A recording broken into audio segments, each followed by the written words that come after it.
Olay dün Sakarya'nın Erenler ilçesine bağlı Yeni Mahalle'de meydana geldi. Uyuşturucu ticareti suçundan 9 yıl 4 ay kesinleşmiş hapis cezası bulunan Elçin Ağa'nın bir evde saklandığı tespit edildi. Sakarya İl Emniyet Müdürlüğü, Narkotik Suçlarla Mücadele Şube Müdürlüğü ekipleri hükümlüyü yakalamak için adrese operasyon düzenledi.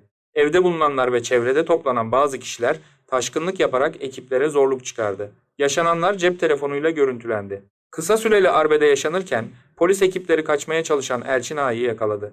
Ekip otosuna bindirilen Elçin Ağa, emniyetteki işlemlerinin ardından adliyeye sevk edilecek.